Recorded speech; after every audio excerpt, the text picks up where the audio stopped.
ordinary case, and the high and terrible purpose in which we were involved gave us a strength which rose above merely physical considerations. After the involuntary shrinking consequent on the first nauseous whiff, we one and all set about our work as though that loathsome place were a garden of roses. We made an accurate examination of the place, the professor saying as we began, "The first thing is to see how many of the boxes are left. We must then examine every hole and corner and cranny and see if we cannot get some clue as to what has become of the rest." A glance was sufficient to show how many remained, for the great earth chests were bulky, and there was no mistaking them. There were only 29 left out of the 50. Once I got a fright, for, seeing Lord Godalming suddenly turn and look out of the vaulted door into the dark passage beyond, I looked too, and for an instant my heart stood still.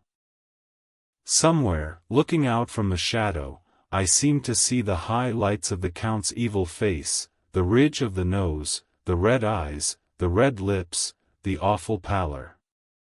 It was only for a moment, for, as Lord Godalming said, I thought I saw a face, but it was only the shadows, and resumed his inquiry. I turned my lamp in the direction, and stepped into the passage. There was no sign of any one, and as there were no corners, no doors, no aperture of any kind, but only the solid walls of the passage, there could be no hiding place even for him. I took it that fear had helped imagination, and said nothing.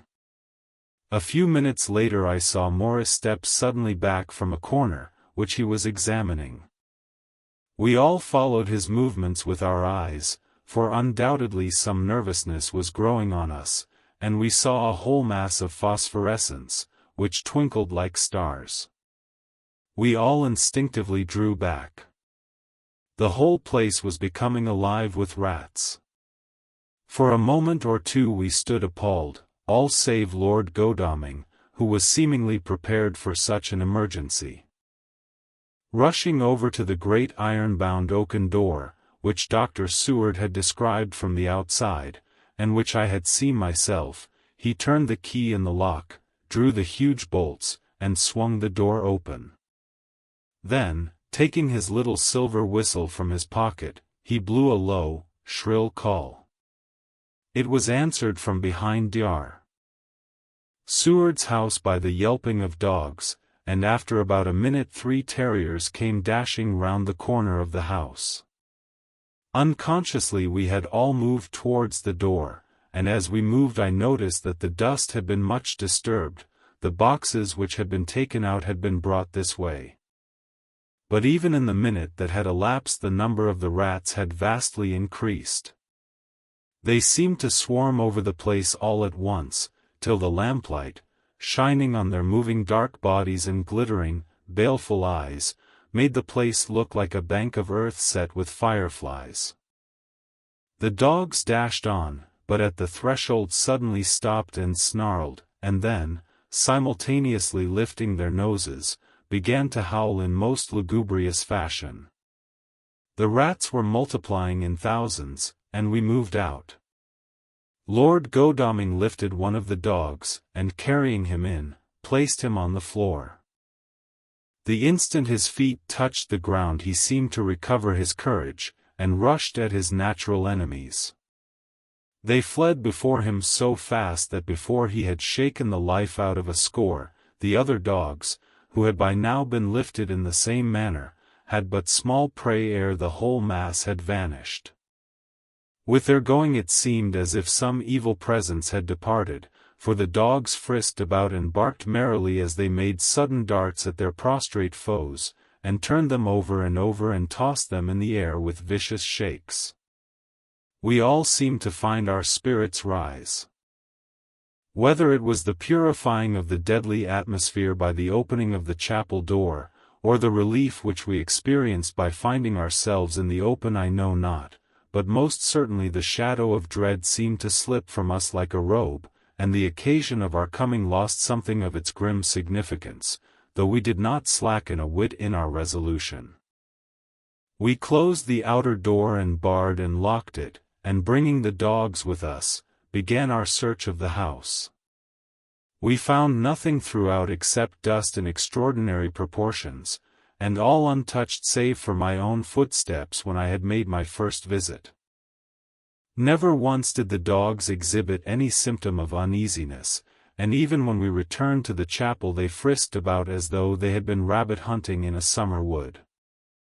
The morning was quickening in the east when we emerged from the front door. Van Helsing had taken the key of the hall door from the bunch, and locked the door in orthodox fashion, putting the key into his pocket when he had done. "So far," he said, "our night has been eminently successful. No harm has come to us such as I feared might be, and yet we have ascertained how many boxes are missing. More than all do I rejoice that this, our first and perhaps our most difficult and dangerous step has been accomplished without the bringing thereinto our most sweet Madam Mina or troubling her waking or sleeping thoughts with sights and sounds and smells of horror which she might never forget. One lesson, too, we have learned, if it be allowable to argue a particularity, that the brute beasts which are to the Count's command are yet themselves not amenable to his spiritual power, for look, these rats that would come to his call, just as from his castle top he summoned the wolves to your going and to that poor mother's cry, though they come to him, they run pell-mell from the so little dogs of my friend Arthur. We have other matters before us, other dangers, other fears, and that monster he has not used his power over the brute world for the only or the last time tonight. So be it that he has gone elsewhere. Good. It has given us opportunity to cry, check, in some ways in this chess game, which we play for the stake of human souls. And now let us go home. The dawn is close at hand, and we have reason to be content with our first night's work. It may be ordained that we have many nights and days to follow, if full of peril, but we must go on, and from no danger shall we shrink. The house was silent when we got back, save for some poor creature who was screaming away in one of the distant wards, and a low, moaning sound from Renfield's room. The poor wretch was doubtless torturing himself, after the manner of the insane, with needless thoughts of pain. I came tiptoe into our own room, and found Mina asleep, breathing so softly that I had to put my ear down to hear it. She looks paler than usual. I hope the meeting tonight has not upset her. I am truly thankful that she is to be left out of our future work, and even of our deliberations. It is too great a strain for a woman to bear. I did not think so at first, but I know better now.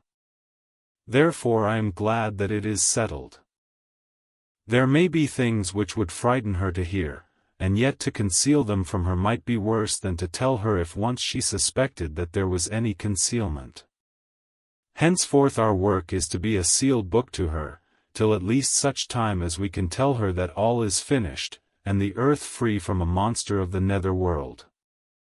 I dare say it will be difficult to begin to keep silence after such confidence as ours, but I must be resolute, and tomorrow I shall keep dark over tonight's doings, and shall refuse to speak of anything that has happened. I rest on the sofa, so as not to disturb her. October 1st, later. I suppose it was natural that we should have all overslept ourselves, for the day was a busy one, and the night had no rest at all. Even Mina must have felt its exhaustion, for though I slept till the sun was high, I was awake before her, and had to call 2 or 3 times before she awoke. Indeed, she was so sound asleep that for a few seconds